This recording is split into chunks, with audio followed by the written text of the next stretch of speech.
Welcome to the HiRSE-Seminar series on research software engineering in Helmholtz and beyond. Okay, good morning, everyone, and thank you for the invitation and the introduction.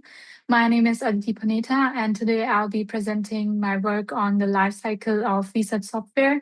This work was originally conducted as part of my bachelor's thesis at RWTH Aachen University, and this study combines a literature review with an empirical survey to explore how research software is developed, maintained, and sustained in practice. And I'll begin with some background and motivation before moving on to the main findings. So modern science today depends heavily on software. It's used everywhere from simulation to data analysis. This type of software is often referred to as research software. It supports scientists in running data analysis and data simulations, which are essential for most modern research projects. However, researchers often end up frustrated when working with such software. Two major reasons for this are the lack of proper documentation and the lack of maintenance. So, as a result, research software often struggles with sustainability beyond the lifetime of a project. This raises important questions about how research software is developed, maintained, and supported through its life cycle, which ultimately motivated the study. So, considering these challenges, I started to ask a broader question: how can we make research software more sustainable? This question became the starting point for the study. So, to explore it, I combined a literature review with an empirical study, with an empirical survey of people involved in research software development. So the goal was not only to understand the challenges, but also to identify practices and approaches that could support more sustainable research software. So before diving deeper, it's useful to briefly define what we mean by research software. So according to Hasselbring et al., research software is a software that is designed and developed to support research activities. This can range from analysis scripts and simulation tools to larger software systems and research infrastructures. What is important here is that research software is defined by its purpose, supporting the research process and enabling scientific outcomes. So, and once software becomes an essential part of research, the question is no longer only what software we build, but also how we develop and maintain it. So to bring us to research software engineering, or RSE. So RSE is a specialized field that applies software engineering principles to address the unique challenges of developing software for research. The goal was not only to produce software that works, but also software that is reliable, reproducible, maintainable, and ultimately sustainable. So, what I find particularly interesting is that this definition explicitly acknowledges that research software development comes with challenges that differ from those found in traditional software engineering environments. So, this naturally raises the question of whether software lifecycle approaches are suitable for research software, or whether research contexts require different ways of thinking about software development and maintenance.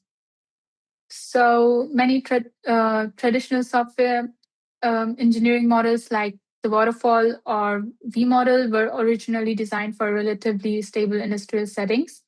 They usually work with fixed requirements, and they assume stable long-term teams that stay together throughout the project. In contrast, the research environment often operate under different conditions. Projects are often time limited, and the work is highly change driven, since research goals and data can evolve at any moment.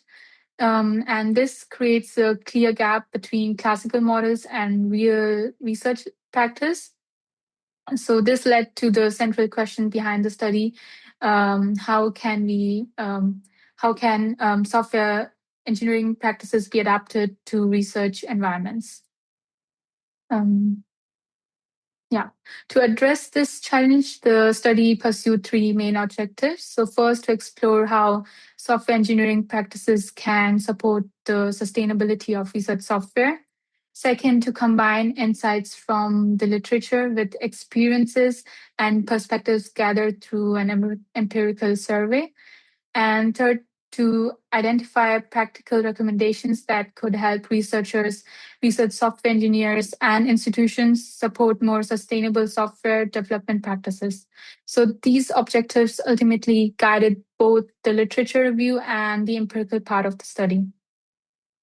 So, based on these objectives, the study was guided by three research questions. So, first, one research question focuses on understanding how research software engineering differ from traditional industrial software development, particularly with regard to development practices, objectives, and lifecycle characteristics. So, to answer this question, I first examined the existing literature on research software and research software engineering.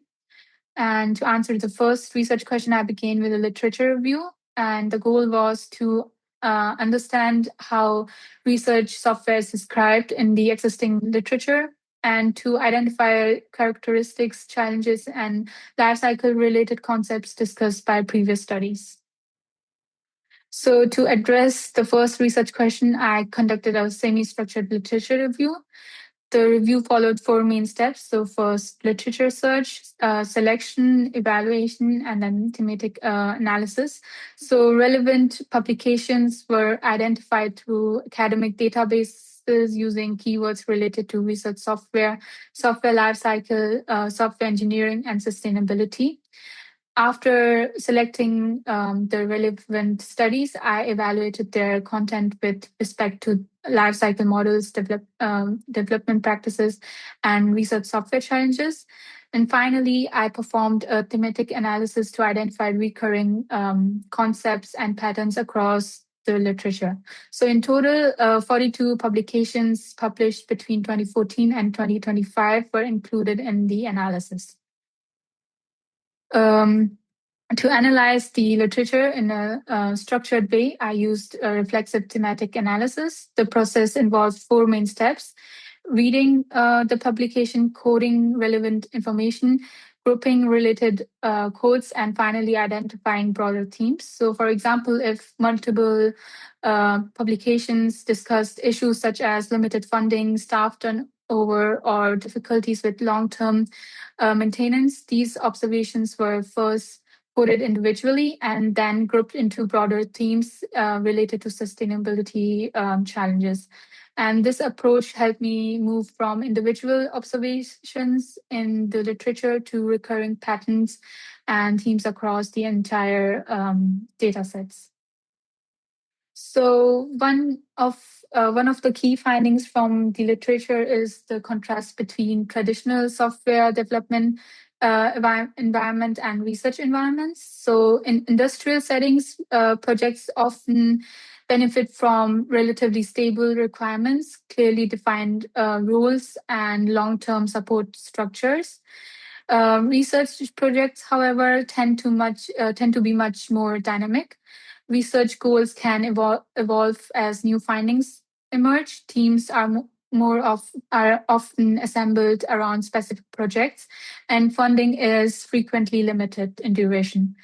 So, as a result, applying classical software lifecycle model is in research context can be challenging.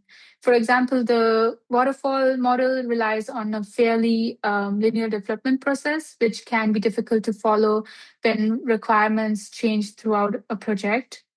Similarly, the V model assumes that requirements can be specified and validated early on, while research projects often involve exploration and uncertainty. Even iterative approaches, such as the spiral model, can be difficult to sustain when team structures and resources change over time. So, overall, the literature suggests that research software development benefits from more flexible and adaptive approaches that can accommodate changing requirements and project conditions. So the literature does not only highlight challenges, it also presents several approaches that are specifically designed for research software.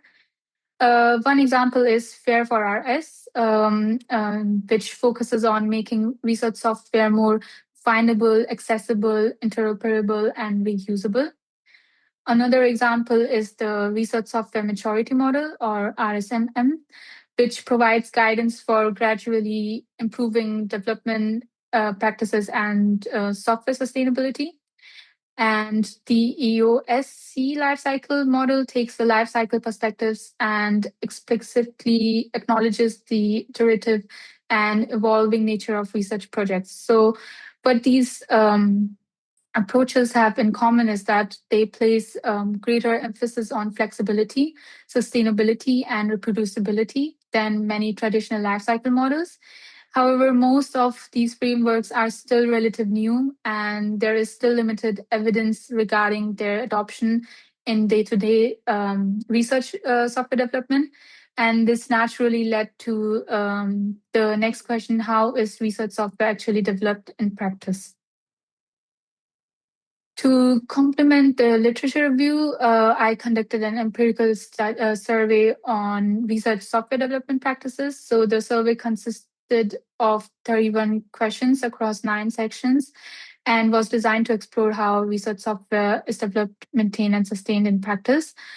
Invitations were distributed internationally, reaching participants across 12 countries. In total, 148 responses were received, of which 66 were completed and included in the analysis. The quantitative data were analyzed using Python, while the qualitative responses were examined through thematic coding to identify recurring patterns and themes. Together, these data provide uh, insights into how people actually approach research software development and sustainability in their day-to-day work. So before we dive into the main findings, I'd like to briefly introduce the participants who took part in our survey. So overall, the sample was quite diverse in terms of both disciplinary background and research software experience. Starting with research software experience, most participants had already contributed to several research software projects. Their experience ranged from just a few projects to more than 20, and they had taken on a variety of roles, including programmers, software engineers, and project leads. Looking at academic disciplines, the largest group came from computer science, followed by participants from natural sciences, while the remaining participants represented a range of other disciplines, including engineering and the social sciences. In terms of age, most participants were between 25 and 44 years old, which is fairly representative of early and mid career researchers and research software engineers.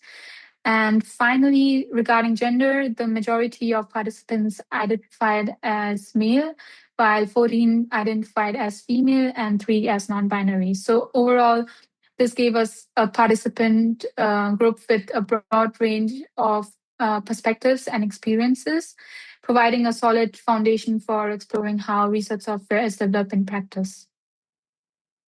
Let's now look at how participants actually develop research software. So the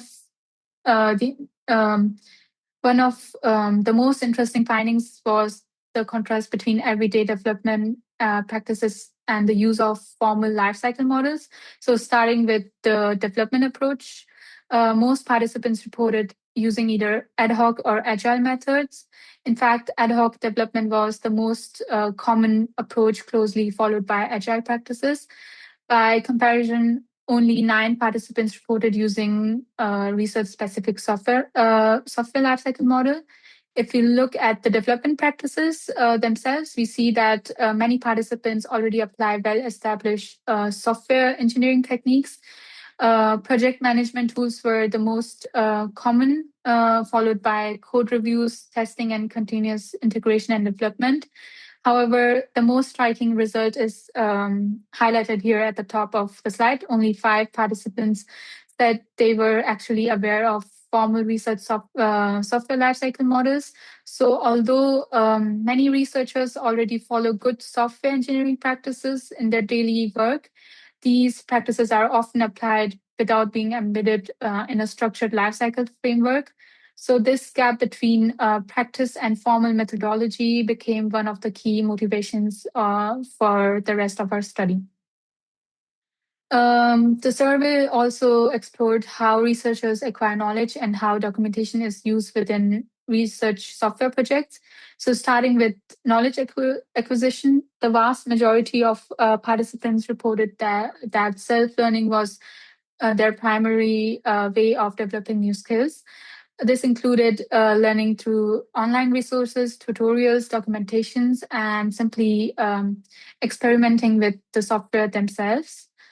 When we look at documentation practices, we found that README files and inline documentation were by far the most commonly used forms of documentation. This isn't particularly surprising as they are relatively easy to create, maintain, and um, access throughout project's lifetime. And interestingly, 56 participants rated documentation as either important or very important, showing that its value is widely recognized within the community.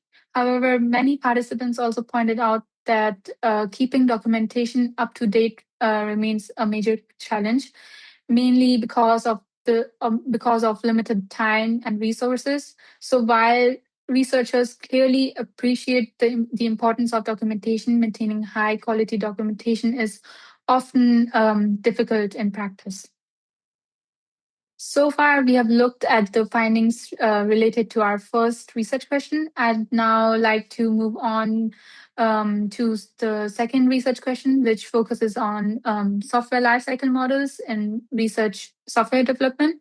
More specifically, we wanted to understand which lifecycle models are currently used in research contexts and to what extent classical software engineering models can be applied or adapted to research software development. So, to answer our second research questions, we analyzed which elements of classical software engineering lifecycle models can be realistically transferred to research software development and which cannot. And let's start with the left-hand side, which shows the elements that participants consider to be effectively transferable. These include version control, code reviews, testing practices, CI/CD pipelines, and modular software design. So, although these practices originate from traditional software engineering, they fit research environments very well because they are flexible, relatively lightweight, and can be adopted regardless of project size or team structure. The picture changes when we look at the right hand side. Participants constantly identified several elements that do not transfer well to research software development.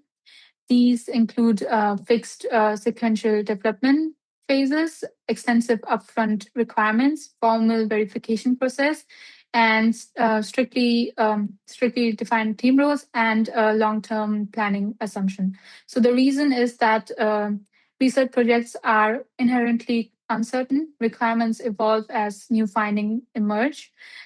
Team members often have multiple responsibilities, and project goals may change throughout the research process. So, the key takeaway is that research software development doesn't reject software engineering principles, rather, it selectively adopts those practices that support flexibility while avoiding structures that are too rigid for the dynamic of research. So far, we have seen how research software development differs from traditional software engineering and which engineering practices can successfully be transferred. The final question then was, what are the biggest challenges researchers face, but best practices have emerged, and how can we use insights to improve the sustainability and quality of research software? So finally, let's look at the findings for our third research question, which focus on the main challenges in research software and development. The challenge mentioned most frequently was the lack of sustainable funding. So many participants explained that financial support often ends when a research project finishes, making it difficult to maintain or further develop the software. A second major challenge was the loss of expertise. When students, PhD candidates, or postdoctoral researchers leave a project, valuable knowledge often leaves with them, creating continuity and maintenance problems. Participants also identified technical debt and the use of outdated technologies as important obstacles. These issues make research software increasingly difficult to maintain, extend, and reproduce over time. Uh, Another recurring challenge was limited documentation and knowledge transfer. So, even when researchers recognize the importance of documentation, they often lack the time or resources to keep it up to date. As a result, important project knowledge frequently remained undocumented or was transferred only informally, making it making it harder for new team members to contribute. And finally, many participants pointed out that research software is still not widely recognized as research output. As a result, software development often receives less institutional recognition, funding, and academic credit than traditional publications. So overall, these findings suggest that improving research software sustainability requires not only better technical practices, but also long-term funding, effective documentation, and knowledge transfer, and greater institutional recognition of research as a valuable research contribution.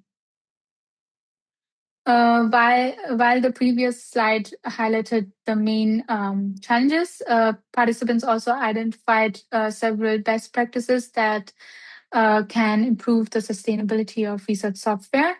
So, first, training and education help researchers adopt good software engineering practices and reduce common development mistakes. Second, sustainable funding models are essential for ensuring that software can be maintained and further developed beyond the lifetime of individual research projects. Participants also emphasize the importance of community support. So, open collaboration and active user um, and developer communities help projects evolve, facilitate knowledge sharing, and reduce dependence on individual contributors. Another recurring recommendation was to plan for sustainability from the very beginning rather than treating sustainability as an afterthought. Aspects such as documentation, maintainability, and reusability should be considered throughout the development process. And finally, participants highlight to the importance of adopting version control early in a project's life cycle, as it improves collaboration, traceability, and reproducibility. So, taken together, these findings suggest that sustainable research software is not achieved through a single solution, but but through a combination of technical practices, organizational support, and long-term planning. Based on these findings, I identified implication at three different levels, starting with the theoretical implication. Our findings suggest that traditional software engineering lifecycle models are not only well suited to the dynamic and exploratory nature of research projects. Instead, research software development requires adaptive frameworks that combine engineering best practices with the flexibility needed in research environments.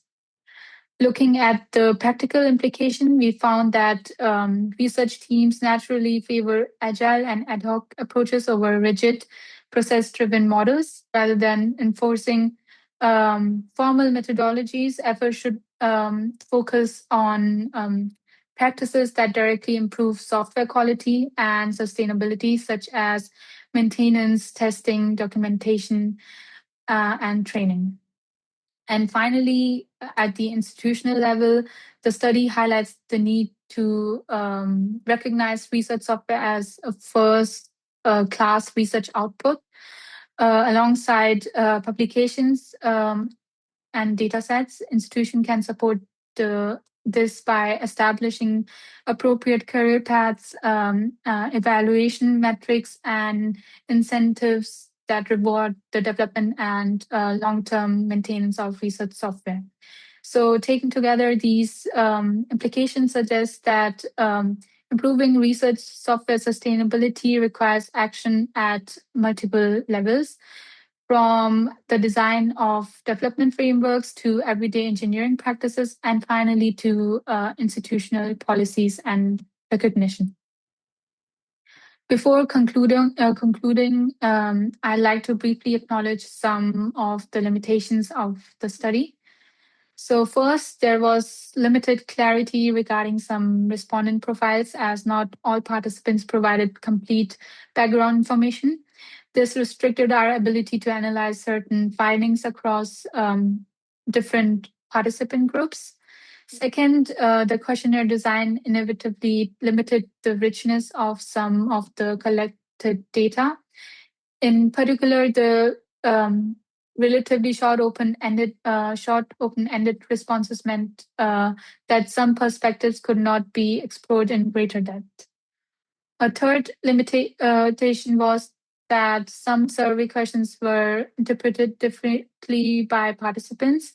Despite careful design, a small amount of ambiguity in the wording may have influenced some of the responses.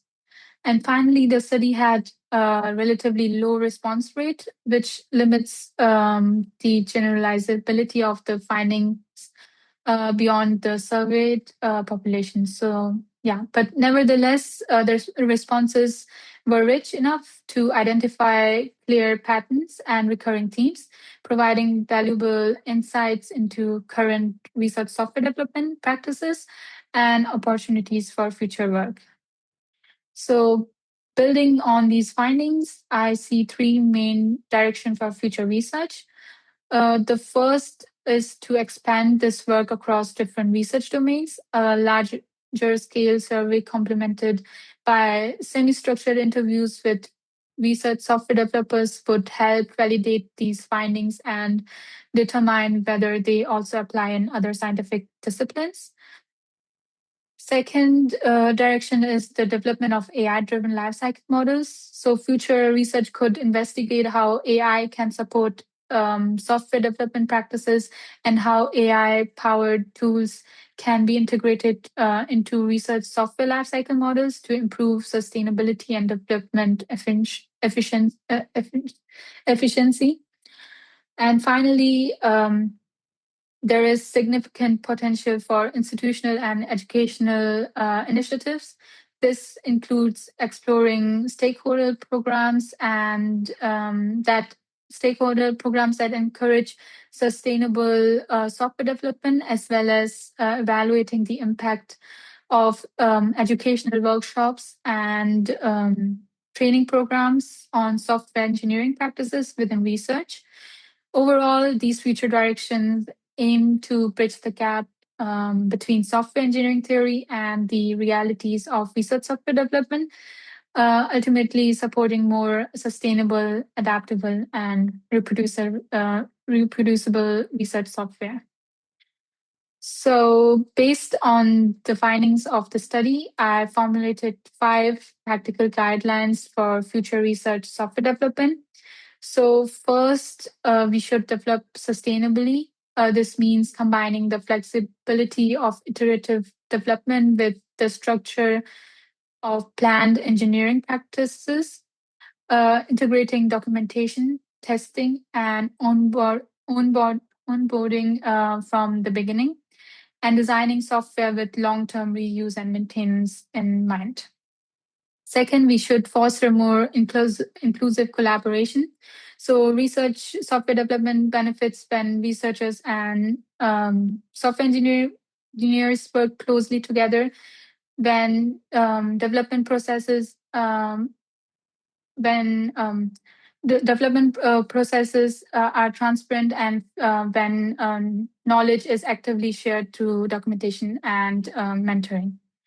Third, we should Third, we should make greater use of open infrastructure, hosting code publicly, conducting open code reviews, and documenting important design decisions all improve transparency, reproducibility, and collaboration.